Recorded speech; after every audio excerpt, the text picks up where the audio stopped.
गनसट गनसट गनसट गनसट गनसट। आप लोग देख रहे हैं फास्ट कोचिंग सेंटर का एग्जाम गनसट वीडियो, वो भी भारत माता पाठ का।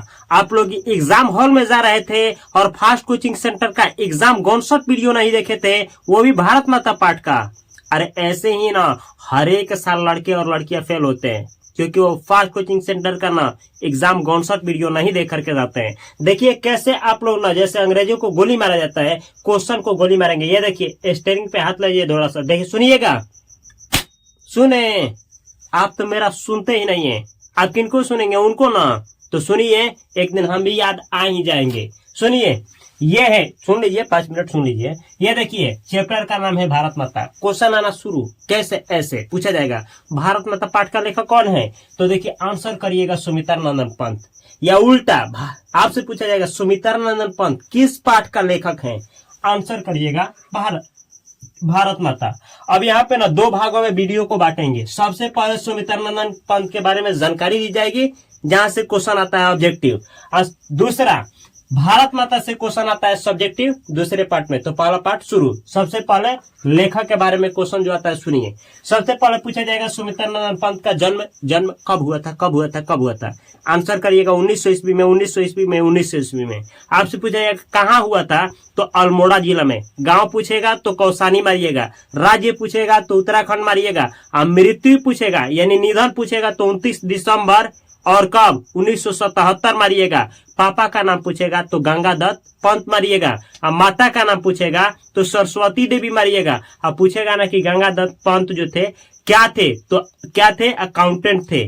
कौसानी में टी स्टेट में अकाउंटेंट थे। आइए कहा जाता है कि मम्मी ना, जब सुमित्रानंद पंत जन्म लिए तो 6 घंटा बाद इनकी मम्मी मर गई। अब इतना लेक्चर दे रहा है, थोड़ा देख लीजिए, सुनिए। पूछा जाएगा इनका जन्म तो 1900 ईस्वी में। कहा? अल्मोड़ा जिला में। गांव पूछे तो कौसानी, और राज्य पूछे तो उत्तराखंड। निधन पूछे तो 29 दिसंबर 1977, यानी 77 वर्ष की उम्र में चल बसे। अब पूछा जाएगा पिता का नाम, तो ये देखिए गंगादत्त पंत। ये क्या थे? गंगादत्त पंत क्या थे, यानी इनके पिताजी क्या थे? तो कौसानी, जहां जन्म लिए थे कौसानी, वही कौसानी में टी स्टेट में क्या थे? अकाउंटेंट थे। और मम्मी का नाम क्या था? सरस्वती देवी। अच्छा, सरस्वती जी का भाषण गंगा नदी में किया जाता है, तो ये है सरस्वती देवी। अब भाषण कर दीजिए गंगादत्त पंत में, पंत से पंत, ठीक है। आइए देखिए, कहा जाता है कि सरस्वती देवी ना जो है अपने बच्चे को जन्म दे दी, यानी सुमित्रानंदन पंत को जन्म दे दी, तो मात्र 6 घंटा बाद क्या हो गई? सरस्वती देवी जो है ना वो गंगा जी में चली गई, यानी इनका निधन हो गया। आगे सुनिए, अब पूछा जाएगा सुमित्रानंदन पंत के ये पढ़ाई के बारे में। तो इनका प्राथमिक शिक्षा कहाँ से हुआ था? गांव से। हाई स्कूल कहाँ से किए थे? बनारस से। याद रखना है। पूछा जाएगा कि सुमित्रानंद पंत जो है अपना हाई स्कूल कहाँ से पास किए थे? तो बनारस से। आपसे पूछा जाएगा कि सुमित्रानंद पंत कैसे कवि थे? तो यहाँ देखिए, प्राकृतिक और सौंदर्य के कवि थे। प्राकृतिक और सौंदर्य के कवि कौन थे? सुमित्रानंदन पंत। सुमित्रानंदन पंत कैसे कवि थे? प्राकृतिक और सौंदर्य के कवि। आपसे पूछा जाएगा कि इनका विचार कैसा था? सुमित्रानंदन पंत के विचार कैसा था? तो उदार मानवतावादी। उदार मानवतावादी किनका विचार था? सुमित्रानंदन पंत का। सुमित्रानंदन पंत का कैसा विचार था? उदार मानवतावादी। आपसे पूछा जाएगा कि सुमित्रानंदन पंत कैसे कवि थे या कैसे कवि हैं? तो छायावादी कवि थे। याद रखिएगा, सुमित्रानंदन पंत कैसे कवि थे? छायावादी कवि। छायावादी कवि किन्हें कहा जाता है? सुमित्रानंदन पंत को। सुमित्रानंदन पंत कैसे कवि थे? छायावादी कवि। इसमें ना ये भी पूछा जाएगा कि ना इनका अंतिम काव्य कौन सा है, यानी पंत जी, इनको पंत जी भी कहा जाता है, केवल पंत जी, पंत जी, पंत जी। सुमित्रानंद पंत को कौन सा उपाधि मिला है? पंत का, तो पंत जी कहा जाता है। इनका अंतिम काव्य कौन था? लोकायतन। याद रखिएगा, लोकायतन किनका अंतिम काव्य है? सुमित्रानंदन पंत का। सुमित्रानंदन पंत का अंतिम काव्य कौन सा है? लोकायतन। आपसे पूछा जाएगा कुछ इनकी काव्य रचना है जो पूछा जाएगा, सुनिए। उच्छावास किनकी रचना है? सुमित्रानंद पंत का। सुमित्रानंद पंत का कौन सा रचना है? उच्छावास। पल्लव किनका रचना है? सुमित्रानंद पंत का। सुमित्रानंद पंत का कौन सा रचना है? पल्लव। वीणा किनकी रचना है? सुमित्रानंद पंत का। अच्छा, वीणा कौन बजाती है? सरस्वती देवी। ये देखिए, सरस्वती माँ जो होती है वीणा बजाती है, तो वीणा इनकी रचना है। गुंजन, अच्छा ये देखिए, ग्रंथि। ग्रंथि हो, देखिए ग्रंथि ग्रंथि लगा होता है, ग्रंथि और गुंजन बेड़ा से ही आता है। युगांत, युगवाणी, वाणी देखिए वाणी लगा है, वाणी इसी में आएगा। सरस्वती देवी, सुमित्रानंद पंत। ग्राम्या, भारत माता कहाँ रहती थी? गाँव में। पूछा जाएगा भारत माता कहाँ निवास करती है? गाँव में। गाँव ये ग्राम्या है, ग्राम्या, ग्राम्या का मतलब गांव ही समझिए। ग्राम्या से यह पाठ लिया गया है। भारत माता पाठ कहाँ से लिया गया है? ग्राम्या से लिया गया है। ग्राम्या याद रखना है, पूछा जाता है। ग्राम्या किनकी रचना है? सुमित्रानंद पंत का। स्वर्ण धूलि और स्वर्ण किरण, स्वर्ण धूलि स्वर्ण किरण दोनों इन्हीं की रचना है, यानी सुमित्रानंद पंत का। युगपथ किनका रचना है? सुमित्रानंद पंत का। चिदम्बरा, चिदम्बरा याद रखिएगा, चिदम्बरा सुमित्रानंद पंत का रचना है, जिस पर इनको ज्ञानपीठ पुरस्कार मिला था। देखिए लिखे हैं, चिदम्बरा पर ज्ञानपीठ पुरस्कार इनको मिला था, याद रखना है। अब इसमें तीन, अगर हम बोले कि तीन कौन कौन सा याद रखना है, तो ग्राम्या, चिदम्बरा और क्या चीज? उछावास, ये सुमित्रानंद पंत का रचना है, याद रखिएगा। तीनों बार बार पूछा गया है। अब पूछा जाता है, अगला सुनिए।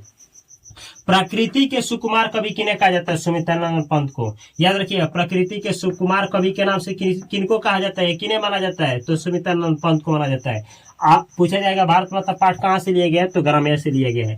आगे सुनिए, मिट्टी की प्रतिमा उदासनी किनको कहा गया? मिट्टी की जो प्रतिमा उदासनी है किनको कहा गया है? तो भारत माता को कहा गया है। या भारत माता को क्या कहा गया है? तो मिट्टी की प्रतिमा उदासनी कहा गया है। भारत माता कहाँ निवास, पूछा जाएगा भारत माता अपने घरों में क्या है? प्रवासनी, प्रवासनी का मतलब होता है मेहमान। आपसे पूछा जाएगा प्रवासनी अपने घरों में कौन है? भारत माता। भारत माता कहाँ निवास करती है? सुनिए, आपसे पूछा, ये सॉरी, भारत माता के दो आंखें हैं। भारत माता की कितने आंखें हैं? तो दो। भारत माता की दो आंखें, एक है गंगा और एक है यमुना। तो गंगा और यमुना को भारत माता का आंख बतलाया गया है। अब देखिए भारत माता के ना कितने कोटि जो संतान है, नग्न तन है, तो 30 करोड़, 30 करोड़ को कोटि बोला जाता है। 30 कोटि जो संतानें हैं ना, वो नग्न तन है, यानी नांगा बदन है, एग्जाम में आता है। भारत माता कहाँ निवास करती है? तो गांव में निवास करती है। अब चलिए 2 नंबर क्वेश्चन देख लिया जाए धड़ाक से, ठीक है। तो चलिए, अगर आप लोग के पास बुक है तो पेज नंबर ले चलिए 124, पेज नंबर निकालिए 124, तो धड़ाक से आ गया 124 में। और देखिए चैप्टर ले चलते हैं 125। अब सुनिए ध्यान से, थोड़ा खोपड़ी खोल देते हैं। भारत माता ग्रामवासिनी, भारत माता गांव में निवास करती है। खेतों में फैला है श्यामल, खेत में जो है ना फसल क्या हुआ है? फैला हुआ है, जो मटमैला हो गया है। धूल भरा मैला सा आंचल, भारत माता का जो आंचल है ना, वो धूल से भर गया है। गंगा यमुना में आंसू जल, और जो गंगा यमुना जो है वो ना जल नहीं है, भारत माता का आंसू है। मिट्टी की प्रतिमा उदासनी, भारत माता मिट्टी की प्रतिमा होकर के उदास होकर के देख रही है। लेखक बतला रहे हैं कि अंग्रेज जब ना भारत को क्या कर रहे थे? सता रहे थे। उस समय के बारे में यथा चित्र खींच रहे हैं, यानी फोटो खींच रहे हैं। आंखों देखो हाल बतला रहा है कि कैसे ना अंग्रेजों को उस समय क्या किया जा रहा था? पीड़ित, सताया जा रहा था। वो सब कुछ बतला रहा है, सुनिए। दैन्य जड़ित अपलतना चितवन, जो ना मतलब गरीब से प्रताड़ित जो लोग है ना, अपलक, बिना पलक को झपकाए ना, क्या हो रहे हैं? बिना पलक को झपकाए वो ना ऐसे ठिठुर करके देख रहे हैं। अधरों में चिर निरवरोदन, आधर, ओठ जो है ना वो कांप रहे हैं, लेकिन आवाज नहीं आ रहा है। युग युग के तप से विष्णु मन, युग मतलब कई युगों से ना सताया गया हुआ लोगों का मन, वो अपने घरों में प्रवासनी, भारत माता अपने ही घरों में क्या है? विदेशी होकर के देख रही है, कुछ बोल नहीं रही है। इस तरह का दुर्दशा। 30 कोटि संतान नग्नतन, 30 करोड़ जो कोटि, 30 कोटि यानी 30 करोड़ संतान जो है ना, नांगा वदन है भारत का। अर्धक्षुदित, अधभारा है। शोषित मतलब सताया हुआ है। निरस्त्र जन, जिनके पास कोई अस्त्र शस्त्र नहीं है। मूढ़ मतलब मूर्ख है। असभ्य मतलब क्या सही क्या गलत का भी पता नहीं। अशिक्षित का मतलब क्या? अनपढ़ लोग हैं। निर्धन मतलब गरीब हैं। नतमस्तक तरुतल निवासनी, और न सिर को झुका करके कहीं कुटिया झोपड़ी के नीचे और न कहीं पेड़ के नीचे निवास कर रहे हैं, ऐसा लेखक बतला रहे हैं। स्वर्ण सस्य पर पदतल लुंठित, सोने जैसे फसल को अंग्रेजों द्वारा कुचला जा रहा है। धरती से सहिष्णु मन कुंठित, और जो ना भारत माता इतना सहनशील हो गई है, भारतवासी इतना सहनशील हो गए हैं, जैसे क्या है? धरती है। जैसे धरती माता जो है ना, इतना कुछ भी करिए, हथौड़ा मारिए, चाहे इतना लोग पाप करते हैं, धरती माँ कुछ नहीं बोलती है। ऐसे ही भारत के लोग और भारत माता भी हो गई हैं। क्रंदन कपित अधर मौन स्मित, जो कांप रहा है ओट, लेकिन अधर कांप रहा है, लेकिन कोई कुछ नहीं बोल रहा है। राहु ग्रासनी सरे तेंदु हासनी, भारत माता को राहु ग्रसित कर लिया है। चिंतित भ्रिकुटी क्षितिज तिम्रांकित, और ना चिंता में लोगों का भाव जो है क्या है? अंधकार से छा गया है। मतलब ना लोगों का अपना भविष्य जो है अंधकारमय दिखाई दे रहा है। भारत के जो लोग हैं उनको अपना भविष्य अंधकारमय दिखाई दे रहा है। नमित नभ वस्पक्षादित, आकाश जो है ना वो आसमान खुला हुआ नहीं लेकिन बादलों से घिरा हुआ, वाष्पों से घिरा हुआ दिख रहा है। अनंत श्रीषाया शशि उपमित, जो चंद्रमा को ना चंद्र ग्रहण लग चुका है। अज्ञान मूढ़ गीता प्रकाशनी, ज्ञान का प्रकाश करने वाला, गीता को देने वाला ये भारत माता आज मूर्ख के समान बैठी हुई है। आगे सुनिए। अब इतना के बाद लेखक बात लाते हैं कि भारत माता का एक संतान आ रहा है और भारत को आजादी दिलाएगा। इसके बारे में सुनिए क्या बोलते हैं। सफल आज उसका तप संयम, सफल है आज उसका तप और संयम, सफल होने वाला है। पीला अहिंसा स्तन्य सुदपम, कोई अहिंसा का दूध पीकर, कोई भारत माता जो है ना, भारत माता अपने सीने का दूध पिलाइए, अहिंसा का दूध पिलाइए। अहिंसा मतलब अहिंसा का पुजारी गांधी जी थे, तो आ रहे हैं गांधी जी अब भारत की आजादी दिलाने। हरि जन मन भय भव तम भ्रम, अब वो आदमी क्या करने वाला है, जो दुख दर्द पीड़ा है ना उसको हरने वाला है, भय को हरने वाला है। अब लोगों में उत्साह आने वाली है, अब मार चीर फाड़ होगा, यानी अब आजादी की मांग किया जाएगा। और ना जग जननी, जग को जननी, जीवन विकासनी, जीवन को देने वाली, अब क्या होने वाली है, स्वतंत्र होने वाली है, यहाँ के लोगों को आज़ादी मिलने वाला है।